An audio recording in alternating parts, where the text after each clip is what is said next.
Hello বন্ধুরা, কেমন আছো তোমরা সবাই? আশা করি তোমরা সবাই ভালো আছো। তো আজ আমি করব গজা রেসিপি। তো এটা একদম পারফেক্টভাবে দোকানের মতো তোমাদের বানিয়ে দেখাবো।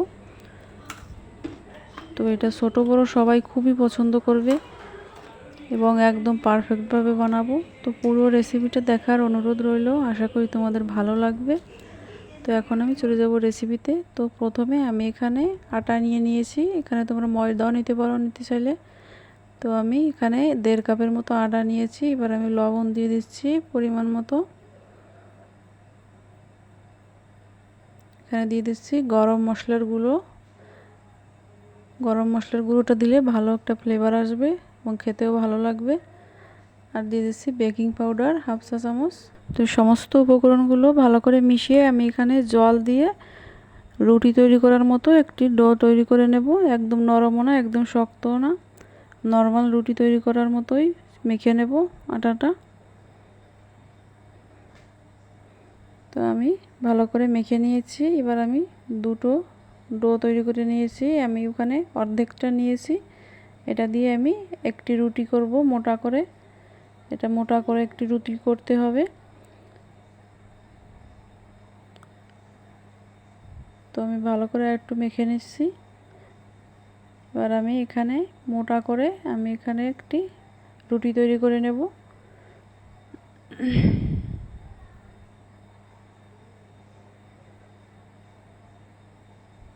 তো বেশি পাতলা করা যাবে না, তাহলে কিন্তু গজাগুলো ভালো হবে না। তো আমি রুটিটা তৈরি করে নিয়েছি।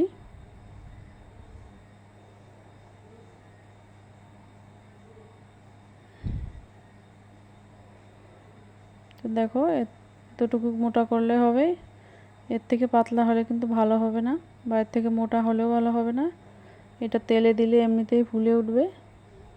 তো এখানে আমি উপর দিয়ে আরেকটু আটা মেখে নিচ্ছি, তাতে কাটার পরে যাতে লেগে না যায়।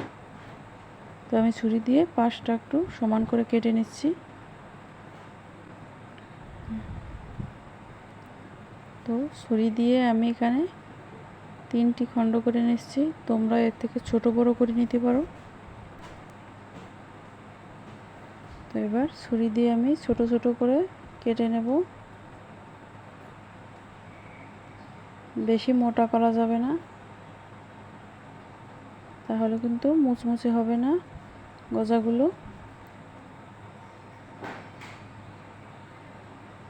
তো আমি এভাবে সবগুলো কেটে নিচ্ছি। একটু সময় নিয়ে করতে হবে যাতে সবগুলো এক সমান করে হয়। মোটা চিকন হয়ে গেলে আবার ভালো ভাজা হবে না।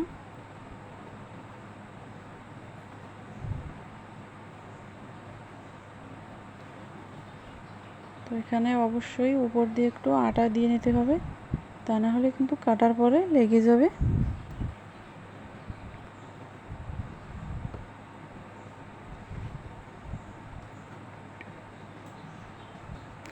তো আমি সবগুলো কেটে নিচ্ছি। তো আরেকটা ডো আমি পরে করব।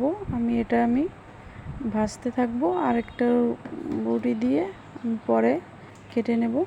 তো আমি এখানে তেল দিয়ে দিচ্ছি। তো আমি এখানে 1/2 লিটারের মতো সাদা তেল দিয়ে দিয়েছি। তেলটা একটু বেশি করে দিতে হবে। তেলটা একটু গরম করে আমি দিয়ে দিয়েছি। তো এটা মিডিয়াম আঁচে করতে হবে। তো আমি এবার ভালো করে একটু লাল লাল করে ভেজে নেব। একটু লাল লাল না করলে কিন্তু এটা মুচমুচে হবে না। তো একটু সময় নিয়ে ভাজতে হবে, তাহলে মুচমুচে হবে। তো এটা তেলে দেওয়ার পরে কিন্তু ফুলে গেছে, ফুলে গোল হয়ে গেছে। এখন কিন্তু আগের মতো চ্যাপটা নেই, কাটার সময় যেমনটা ছিল। তো দেখো কতটা ফুলেছে।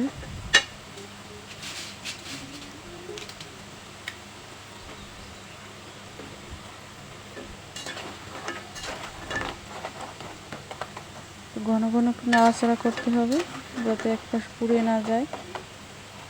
তো আমি ভালো করে ভেজে লাল লাল করে আমি এবার উঠিয়ে নেব।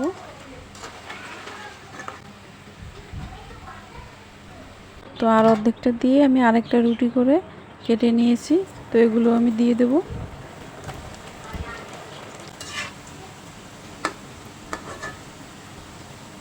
এগুলো আমি লাল লাল করে ভেজে নেব।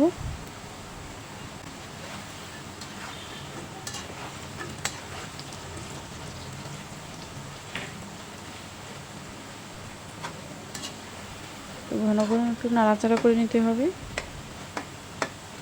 এগুলো অনেকটা ফুলে উঠেছে।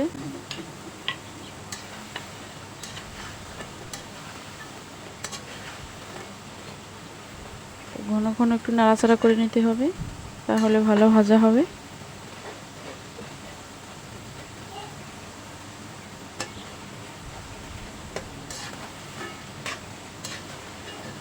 একটু সময় নিয়ে ভাজতে হবে, তাহলে অনেকটা মুচমুচে হবে, একদম দোকানের মতো।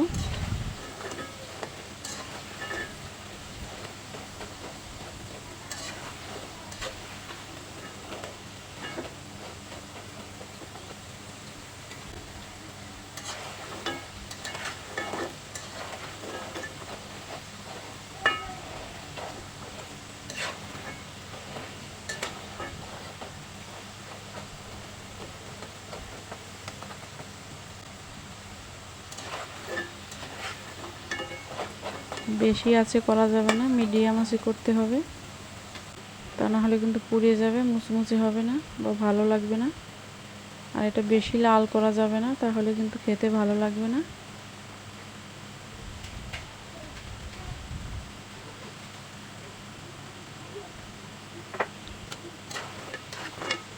তো আবার একটু নাড়াচাড়া করে নেব।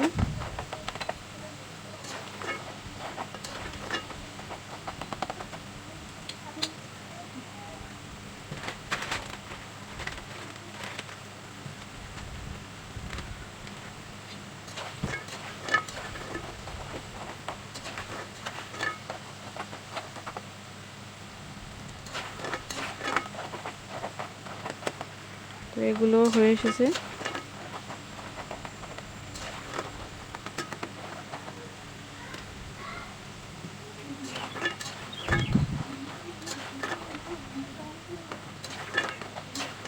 তো এগুলো নামাবার পরে 30 মিনিটের মতো ঠান্ডা হতে রেখে দিতে হবে।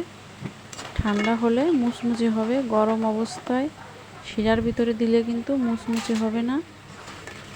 তো এটা আমি নামিয়ে 30 মিনিটের মতো রেখে দেব। আমি ঠান্ডা করে নেব। পুরোটা ঠান্ডা হওয়ার পরে তারপরে আমি শিরা তৈরি করব। তো আমি এই যে নামিয়ে রেখে দিচ্ছি, এভাবে আমি 30 মিনিট রেখে দেব। এখন আমি কড়াইতে এখানে চিনি দিয়ে দিচ্ছি 1 বাটি। তোমরা তোমাদের গজার পরিমাণ বুঝে নেবে। তো চিনিটায় আমি এবার জল দিয়ে দেবো, বেশি জল দেওয়ার দরকার নেই। তো শিরাটা কিন্তু ভালো করে করতে হবে, তা না হলে কিন্তু পারফেক্ট হবে না গজাগুলো। ভালো করে একটু জাল করে নিতে হবে।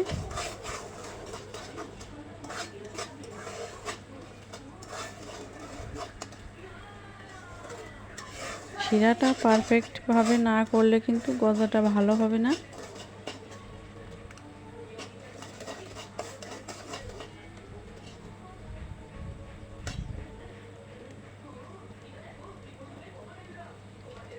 আমি একটু দেখছি হয়েছে কিনা, কিন্তু এখনো হয়নি, আরও একটু জাল করে নিতে হবে।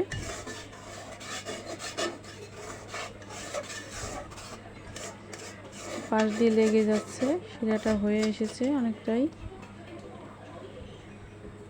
তো দেখো হাতের সাথে লেগে যাচ্ছে, দলা পেকে যাচ্ছে। তো হয়ে গেছে শিরাটা। এবার আমি গজাগুলো দিয়ে দেব। তো এই যে একেবারে ঠান্ডা হয়ে গেছে আর মুচমুচে হয়ে গেছে। তো আমি এবার শিরার ভিতর দিয়ে ভালো করে নেড়ে চেড়ে মিশিয়ে নেব। খুব তাড়াতাড়ি করে করতে হবে, বেশি সময় নিলে চলবে না। ভালো করে মিশিয়ে নিতে হবে দেওয়ার পরপরই। এটা মিশাতে মিশাতেই একেবারে শিরাগুলো সাদা হয়ে যাচ্ছে। দেখো ভালো করে মিশিয়ে নিতে হবে। গ্যাসটা আমি অফ করে দিয়েছি।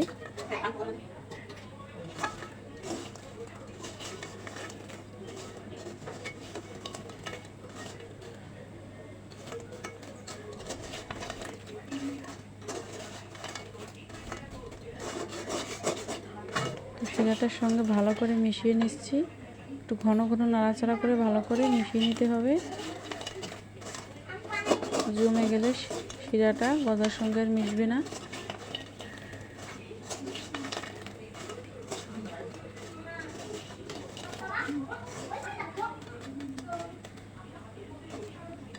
তো আমি শিরাটা ভালো করে মিশিয়ে নিয়েছি গজাগুলোর সঙ্গে।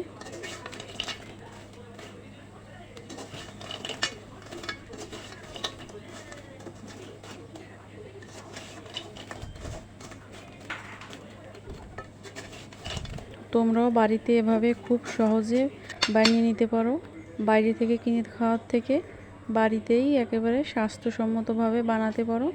এটা ছোট বড় সবাই খুবই পছন্দ করবে এবং খুব সহজে এটা বানানো যায়। অল্প উপকরণে, ঘরে থাকা উপকরণেই তোমরা এটা বানাতে পারবে এবং এটা ছোট বড় সবাই খুবই পছন্দ করবে। তো রেসিপিটা যদি তোমাদের ভালো লেগে থাকে চ্যানেলটি সাবস্ক্রাইব করে দিও, আর ফেসবুক থেকে দেখলে পেজটিতে লাইক দিয়ে দিও, আর ফলো করে দিও। তো আবারও নতুন কোনো রেসিপি নিয়ে আসবো। ততক্ষণ তোমরা সবাই ভালো থেকো।